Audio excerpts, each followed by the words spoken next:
Hello friend, welcome to start science classes. आज हम पढ़ने वाले class 10th bio chapter 1 bio process, जिसमें पार्ट हमारा 22 वीडियो होगा।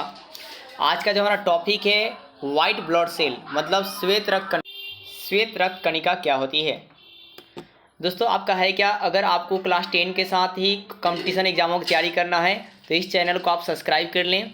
और जो भी मैं आपको क्लास 10 के लिए टॉपिक लाता हूँ वो कॉम्पिटिटिव एग्जामों तक के लिए मतलब लाने का प्रयास करता हूँ। मैक्सिमम कॉम्पिटिटिव एग्जामों की भी आप अभी से भी सवालों का जवाब दे सकते हैं, उस टॉपिक से रिलेटेड सवाल।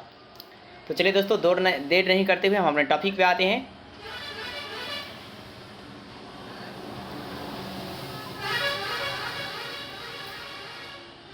दोस्तों, हमारा टॉपिक है क्या, वाइट ब्लड सेल, मतलब है क्या, श्वेत रुधिर कणिका या श्वेताणु भी कहते हैं या ल्यूकोसाइटस कहते हैं। क्या दोस्तों कहते हैं? ल्यूकोसाइटस। सबसे पहली बात है दोस्तों कि ल्यूकोसाइटस संख्या कितनी है, तो 600 से 1000 होती है। कितनी होती है? 600 से 1000 तक, 6000 से 10000 तक होती है। 6000 से दोस्तों 10000 तक होती है। ल्यूकोसाइट WBC की संख्या 6000 से 10000 तक होती है। पहला डाटा आपको याद हो गया। जीवन काल कितना होता है? 2 से 5 दिन। और RBC का जीवन काल कितना होता है? 120 दिन। और उसमें कितने होते हैं, संख्या कितना था, तो मैंने आपको बताया था आपको दोस्तों कि आपका 50 से क्या दोस्तों 55 लाख, 50 से 55 लाख प्रति मीटर क्यूब होता है, मिलीमीटर क्यूब। अब देखिए दोस्तों, WBC का जीवन काल 2 से 5 दिन, याद रखिए 2 से 5 दिन। पहले एक याद कीजिए, उसके बाद दूसरा पर आइए कि WBC का संख्या 6000 से 10000, जीवन काल 2 से 5 दिन। और इसका निर्माण पीली अस्थमज्जा में होता है। निर्माण दोस्तों पीली अस्थमज्जा में कहाँ भाई सब? थाइमस ग्रंथि और प्लीहा। पीली अस्थमज्जा कहाँ है दोस्तों? थाइमस ग्रंथि और क्या दोस्तों? प्लीहा में होती है। अब आगे देखिए, अब है क्या, WBC का कार्य क्या है दोस्तों? WBC का कार्य क्या होता है? तो प्रतिरक्षा तंत्र का विकास करना, मतलब सेफ्टी का जो काम करता है वो कौन करता है दोस्तों? WBC।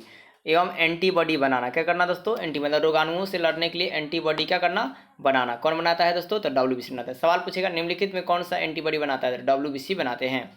और प्रतिरक्षा तंत्र का विकास कौन करते हैं? तो WBC करते हैं। अब ऐसे दोस्तों कि WBC को देखिए, ये आपका प्रतिरक्षा का काम करते हैं, इसलिए इनको प्रथम सैनिक कहते हैं, या गार्ड या रक्षक भी कहा जाता है। शरीर का हम लोग क्या बोलते हैं? प्रथम सैनिक या गार्ड या रक्षक कहते हैं। ठीक है दोस्तों। अब है क्या, WBC का प्रशिक्षण केंद्र कहाँ पे है? तो थाइमस ग्रंथि को कहते हैं। प्रशिक्षण केंद्र किसको बोलते हैं दोस्तों? थाइमस ग्रंथि कहते हैं। और मैंने आपको बताया दोस्तों कि RBC की कोशिका में आपका स्तनधारियों की जो RBC होती है उसमें केंद्रक नहीं पाया जाता है, लेकिन WBC में क्या दोस्तों? स्तनधारियों में केंद्रक युक्त होता है, मतलब केंद्रक पाया जाता है। और WBC कितना प्रकार का होता है? 2 प्रकार का। कितना प्रकार का? 2 प्रकार का होता है। एक कणिकामय, एक अनकणिकामय। मतलब एक WBC कणिका पाई जाएगी और एक WBC कणिका नहीं पाया जाएगा। अब कणिका में जो WBC होगा वो कौन है? न्यूट्रोफिल, बेसोफिल और क्या है दोस्तों? इओसिनोफिल। ईओसिनोफिल है, ईओसिनोफिल। और दोस्तों अकणिका में, जिसमें कणिका नहीं पाई जाती है, वो है मोनोसाइट और लिम्फोसाइट। मोनोसाइट दोस्तों क्या है दोस्तों? लिम्फोसाइट है। अब आगे आइए दोस्तों, एक बार चलिए फिर से आपको रिवीजन कराते हैं। मैंने आपको क्या बताया कि WBC की संख्या कितनी है? 6000 से 10000, जीवन काल 2 से 5 दिन का। इनका निर्माण पीली अस्थिमज्जा में, ठीक है, थाइमस ग्रंथि और प्लीहा होती है। अब है क्या, WBC का कार्य जो है उसका क्या है? तो प्रतिरक्षा तंत्र का विकास करना और एंटीबॉडी बनाना, ठीक है, रोगाणुओं से लड़ने के लिए एंटीबॉडी बनाना। अब है क्या दोस्तों, इसको ये प्रतिरक्षा तंत्र का विकास करती हैं, इसलिए उनको क्या कहते हैं? प्रथम सैनिक या गार्ड या रक्षक कहा जाता है, सेफ्टी काम देती हैं। और इनका प्रशिक्षक केंद्र कहाँ पे है? तो थाइमस ग्रंथि को कहते हैं। और ये क्या होती है? केंद्रक युक्त, मतलब केंद्रक इसमें पाया जाता है। और ये कितना प्रकार की होती हैं? तो 2 प्रकार की होता है, एक कणिकामय और एक क्या दोस्तों? अकणिकामय। कणिकामय कौन कौन होती है? कणिकामय मतलब जिसमें कणिका पाया जाएगा, अकणिकामय जिसमें कणिका नहीं पाया जाएगा। कणिकामय WBC कौन कौन है? न्यूट्रोफिल है, और क्या दोस्तों? बेसोफिल है, और क्या है? इओसिनोफिल है, इओसिनोफिल है। और अकणिकामय मोनोसाइट और लिम्फोसाइट है। दोस्तों आप स्क्रीनशॉट भी ले लेंगे। अब दोस्तों है कि सर्वाधिक पाई जाने वाली WBC कौन होती है? सबसे ज़्यादा जो आपका है WBC कौन है कणिकामय में? तो कौन है दोस्तों? न्यूट्रोफिल। और कितना दोस्तों? 55%। और सबसे कम पाई जाने वाली WBC कौन है? तो बेसोफिल है। कितना परसेंट दोस्तों? तो 0.1 से 0.5% पाई जाती है।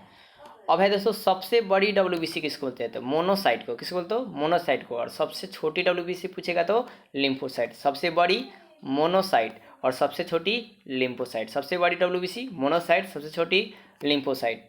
यार है दोस्तों, सबसे बड़ी WBC मोनोसाइट है और सबसे छोटी WBC लिम्फोसाइट है। अब ये तो बेसिफिल और इओसिनोफिल, ये क्या है दोस्तों, WBC की एलर्जी के क्रिया का नियंत्रण करती है। जो एलर्जी क्रिया का नियंत्रण कौन करता है, तो बेसिफिल और इओसिनोफिल काम करता है।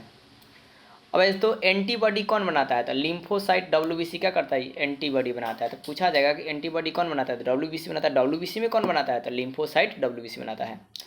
अब तो न्यूट्रोफिल और मोनोसाइट, न्यूट्रोफिल और मोनोसाइट जो है WBC के बाहरी रोगाणुओं का भक्षण करता है। जो बाहरी से रोगाणु आते हैं उनका भक्षण कौन करता है, तो न्यूट्रोफिल और मोनोसाइट WBC। अतः इन्हें क्या भक्षक WBC भी कहते हैं।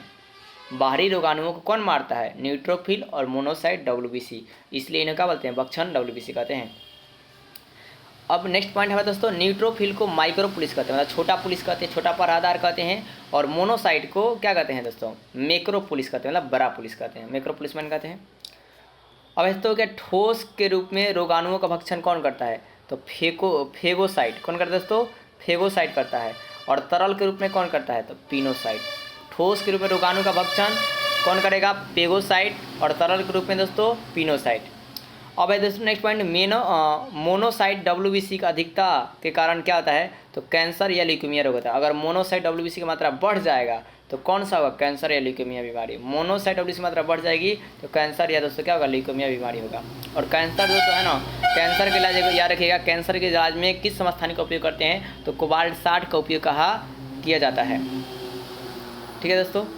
अब है देखिए नेक्स्ट पॉइंट कि WBC का बढ़ना क्या कहता है, तो ल्यूकोसाइटिस कहलाता है। क्या कहलाता है दोस्तों, ल्यूकोसाइटिस कहलाता है। WBC का बढ़ना ल्यूकोसाइटिस, और घट जाएगा तो ल्यूकोपिनिया। बढ़ना ल्यूकोसाइटिस और घटना ल्यूकोपिनिया। अब तो लिम्फोसाइट्स जो है वो कितने प्रकार के होते हैं, तो 2 प्रकार का होता है, एक T4 और एक T8 होता है। लिम्फोसाइट कितने लिम्फोसाइट WBC कितना प्रकार का, T4 और T8। और दोस्तों एड्स में जो है वो किसकी मात्रा कम हो जाती है, तो लिम्फोसाइट T4 WBC की मात्रा कम हो जाती है। एड्स बीमारी में क्या होता है, नोट कर लीजिए दोस्तों, एड्स बीमारी में लिम्फोसाइट T4 WBC की मात्रा कम हो जाता है। और ये क्या करता है दोस्तों कि ये देखिए, ये मेन हथियार है रोगों से लड़ने का, लिम्फोसाइट T4 WBC। ठीक है, तो यही आपका एड्स में क्या होता है, मेन हथियार ही वो क्या करता है, जो HIV वायरस होता है वो ले लेता है। तो बाकी मतलब जो रोग होता है तो उस रोग से रोग सही नहीं हो पाता है, क्योंकि ये प्रतिरक्षा तंत्र का काम करते हैं, एंटीबॉडी बनाने का काम करते हैं। तो वहाँ पर आदमी क्या होता है दोस्तों, वो रोग के कारण ही, दूसरे रोग के कारण ही आदमी क्या होता है, मर जाता है। तो दोस्तों आज की क्लास आपको कैसी लगी कमेंट कर ज़रूर बताएं, और ज़्यादा से ज़्यादा वीडियो को शेयर करें।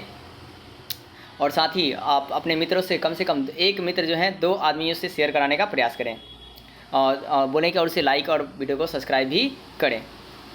तो जय हिंद जय भारत, मिलते हैं नेक्स्ट वीडियो में नेक्स्ट टॉपिक के साथ। कल का हमारा जो वीडियो होगा वो प्लेटलेट का होगा।